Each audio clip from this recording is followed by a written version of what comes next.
What is up, you guys? Welcome back to another edition of the podcast. My name is Ramon, and today I want to take a little bit of time to just vent with you guys. Can we talk about the last episode, the season finale of Game of Thrones? Fair warning, spoilers are ahead. We're going to get into all of the things that I felt about this episode. And without further ado, let's go ahead and jump right into it.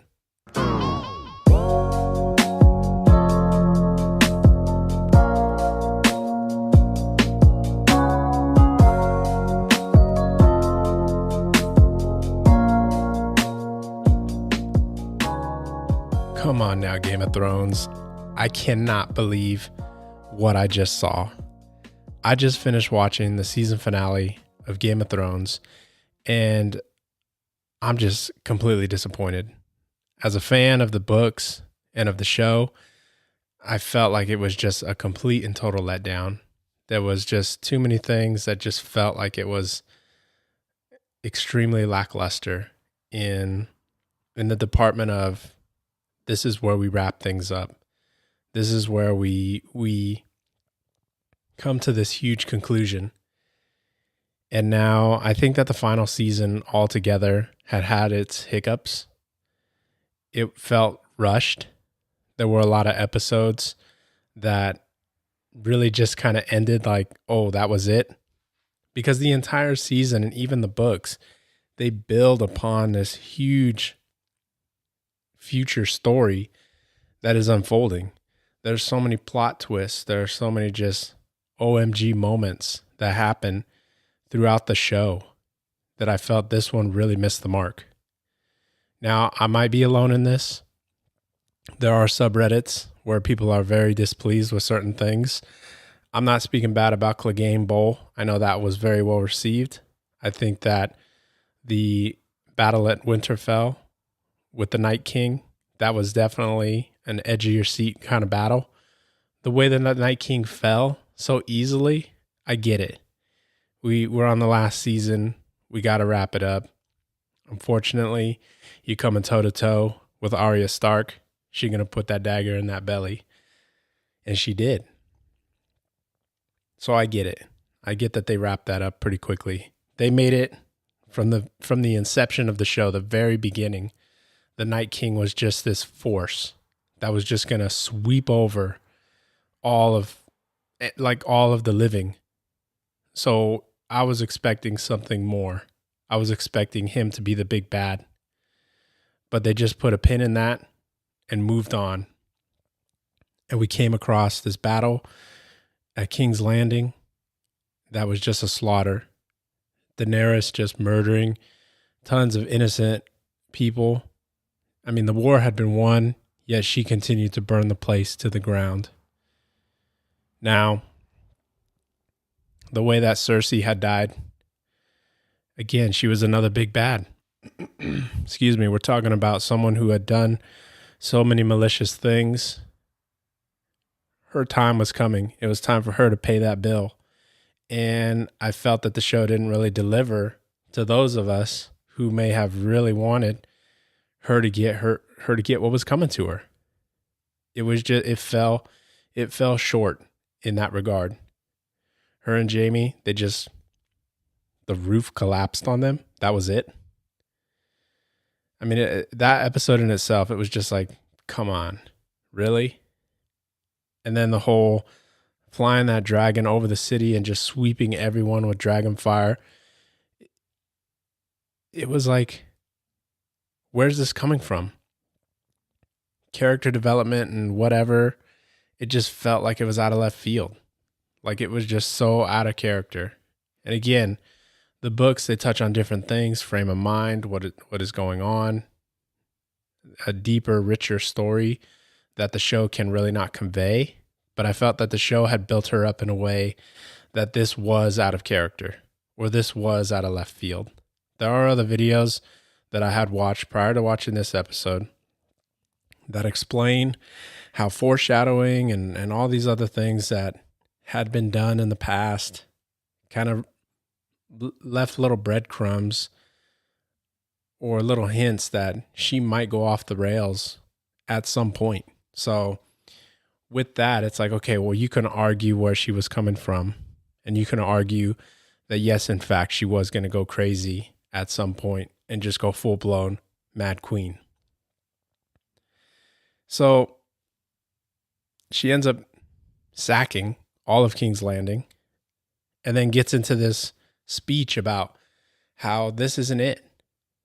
They're going to liberate everybody. And now Tyrion, he's sitting in a cell because he let Jaime go. That's a treasonous offense in her eyes. He rips the sigil of the hand off of his chest, tosses it like, I'm not following you. Boom, throws him back in prison. This man's done a lot of time in prison, and he seems to have always landed feet first in a very remarkable way each time. And so Jon Snow goes to visit him because he's even baffled at all the things that he's seeing. Just the men and women that are laying dead in the streets, the children, and even the continued slaughter of the soldiers who had just surrendered. Like, he can't even believe it's coming to this. So he ends up going to speak with Tyrion, and Tyrion tells him, you know what you got to do. You are the rightful heir to the Iron Throne. Do what's right. But being that, he was raised by Ned Stark and he's got all this honor within him, he's not gonna go that route. He doesn't want to overstep his bounds. He bent the knee. He swore an oath. She is his queen. And Tyrion makes a very convincing argument to the fact that maybe you should think about it, because of everybody in this realm, you're kind of the only guy who can make that call, who can say, no, this is not right. And it's almost a callback to to Robert's Rebellion, when Robert and the Lannisters and Ned Stark and, the Northern men all band together to overthrow the Mad King, which is where Jaime got his whole Kingslayer title from to begin with, because he stabbed the Mad King in the back, or he opened the gates or something. He pretty much just betrayed the king, who was a Targaryen at the time. And it was in those moments where Ned Stark enters the throne room, and Jaime, I think he's sitting on the throne, if I remember correctly in the book. And Ned's like, hey man, you're not king. I don't know what you think you're doing. But it was just like, after that heated battle and after everything that had happened, I think that Robert was still down at the Trident fighting with Rhaegar. And so Ned kind of called him out and said, no, you're not the king. You're not the one sitting on that throne. Robert is. Robert Baratheon. He's going to be the king.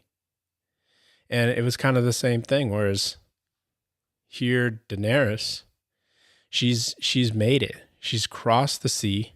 She's brought the Dothraki. She's brought the Unsullied. And she's finally there at King's Landing, that is now laid in waste. And she is victorious.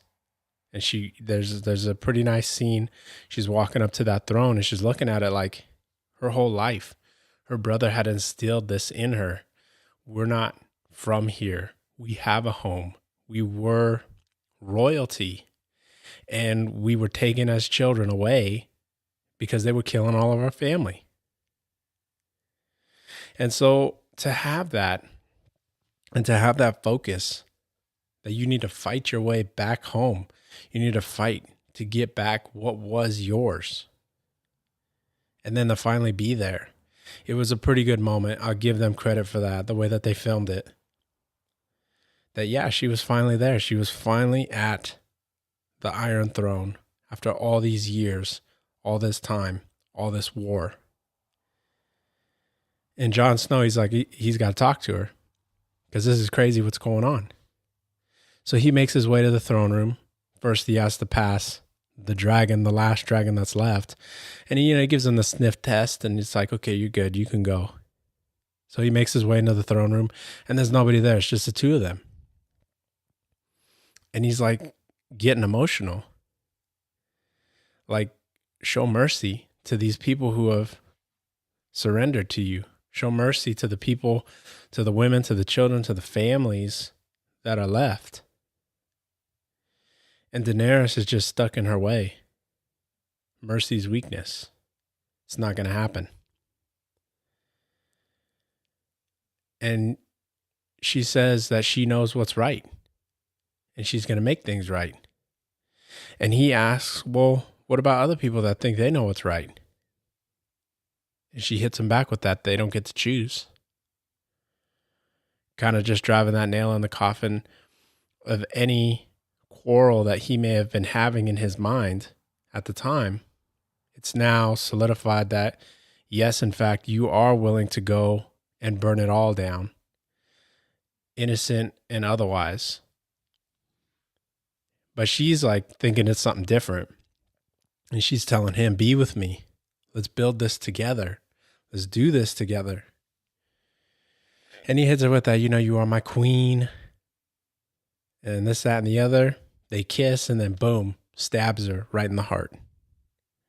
And it is a very lackluster moment, I have to admit. It's like, really? That's how it's going to go down? That was just so non-emotional, just non-connective, just non-anything. I mean, we're talking like so many epic moments throughout this entire series that had you like, OMG, I cannot believe what I just saw. I can't believe this just happened. And it felt like this was all just, okay, it's the end. Let's just get this stuff over with. He lays her down. She takes her last breath. There are no last words from her. Her last dragon comes in like, what the heck did you just do?